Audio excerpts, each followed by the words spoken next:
మాజీ ఎమ్మెల్యే బాల్క సుమన్ వ్యాఖ్యలపై ఎమ్మెల్సీ అద్దకి దయాకర్ స్పందించారు. రాష్ట్రంలో శాంతి భద్రతలకు విఘాతం కలిగిస్తున్నారని ఆగ్రహం వ్యక్తం చేశారు. ప్రజలను రెచ్చగొట్టేలా వ్యాఖ్యలు చేసిన బాల్క సుమన్ పై కఠిన చర్యలు తీసుకోవాలని డీజీపీ సివి ఆనంద్ కు ఫిర్యాదు చేశారు.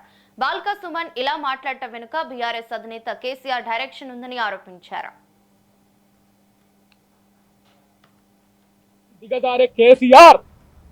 కేసీఆర్ ఇది నీకు తెలియకుండా జరగదు.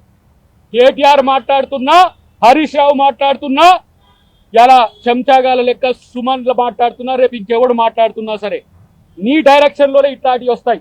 కేసీఆర్కి హెచ్చరిస్తున్నాం, ఇట్లాంటి పార్టీని మీరు రద్దు చేసుకోండి. ఇదేం కథరా బాబు, నాకు అర్థం కాదు. నువ్వు ప్రభుత్వాన్ని నడిపినావు, కేసీఆర్ ఇట్లా చేసిండ్రు ఎవరైనా? ఇలా ఎవరైనా పేలుస్తాము, కాలుస్తాము, తూలుస్తామని చెప్తే ఇది లాండ్ ఆర్డరా? ఇది ఒక ప్రజాస్వామ్య దేశమా లేకపోతే ప్రజాస్వామ్య రాష్ట్రమా? నీ ఇలాకానా, నీ జాగీరా? కాబట్టి కేసీఆర్ దీనికి సమాధానం చెప్పాలి. ఇలాంటి వాటికి ఇంట్లో వండుకొని ఫామ్ హౌస్ల చుట్టూ ఇంట్లో వండుకొని అందరిని తిప్పుకోవడం కాదు. దాంట్లో కుట్రలు పేలిస్తే ఖబర్దార్ కేసీఆర్ చెప్తున్నా. ఇలాంటి పనికిమాలిన నాయకుల్ని ముందు పెట్టుకొని ఇలా నువ్వు మళ్ళా రాజ్యానికి వస్తా అనేది ఒక పొంకనాలు నాకు అర్థం కావట్లేదు.